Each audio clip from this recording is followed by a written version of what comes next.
And we're back! Last year was rather weird in terms of my contributions to the HSG pit crew, but I'm now finished with my break and finally starting Gran Turismo 3 coverage. In 60 frames per second, no less. And what a car to start off with!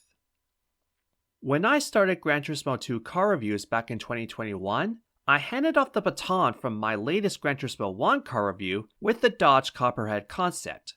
It's the same thing here, sort of, as my last GT2 car review was with the Mitsubishi FTO LM edition. This time, I'm starting my Gran Turismo 3 car reviews with the FTO LM race car. Yes, as hard as it is to believe, there has been 3 separate FTO LM competition vehicles in the Gran Turismo series, adding in the Subaru touring car from GT4 to 6. Also at the FTO Tavon Trampio GT300 car from Gran Turismo 2, and that makes 4 total FTO race cars. Not bad for a car that didn't compete in a lot of motorsport. You'd think the 3000 GT would be the basis for Mitsubishi's GT race car post PS1 days, not the unassuming yet pretty front-wheel drive car. The thing is though, despite not being the obvious choice, every single one of those FTO race cars are fantastic. The FTO's proportions are more compact than the GTO's and is lighter to begin with, so adding 4-wheel drive and giving it GT class specs turns it into a beginner-friendly and ridiculously fast machine. All that remains true with this iteration, and personally, it's my favorite of all the FTO race cars. It's similar to the LM edition from GT1 to 2 in terms of looks, but it adds more sponsors on the body to make it look more interesting, and the body kit and stance feels the most authentic out of all of them. How does it compare in Gran Turismo 3, however? For those joining in my classic Gran Turismo car reviews for the first time, the main way I judge these cars is how often you can use them effectively in a games-based career, going through as much events you can use that with if you intend on sticking to it for whatever reason. Now, unlike GT1 and 2, 3 A-Spec has a truckload of events to race in. Over 300 races individually, the second most in this series, only being out by Gran Turismo 4 obviously. So in terms of what events you can use the FTO race car in, there's no shortage of options to choose from. Now there's 3 ways to obtain this vehicle. There's the Mistral 78 laps endurance race, and both Dream Car Championships in amateur and professional.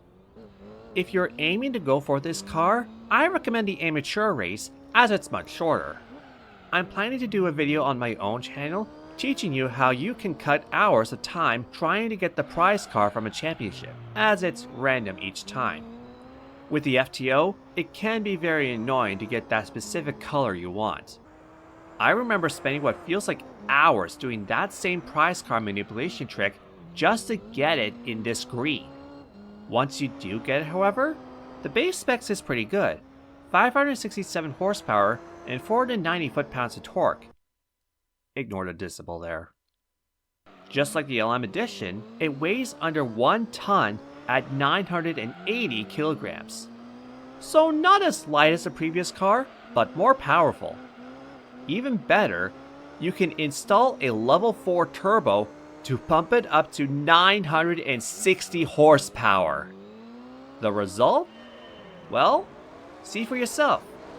Off the line, it embarrasses the LMP AI, and it maintains that huge lead throughout the race.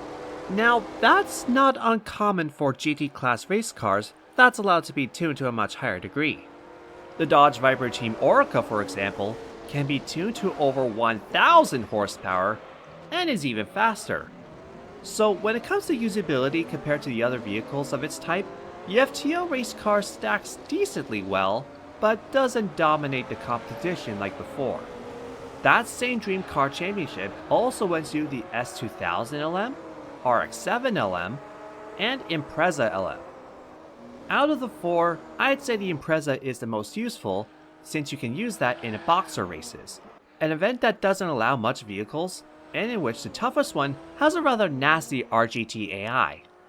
Still, the FTO LM is a great car, and will serve you very well in a professional and endurance league should you decide to use it. Also, it might just be me, but it kinda sounds similar to a higher pitched Orca Viper. Until next time, see ya!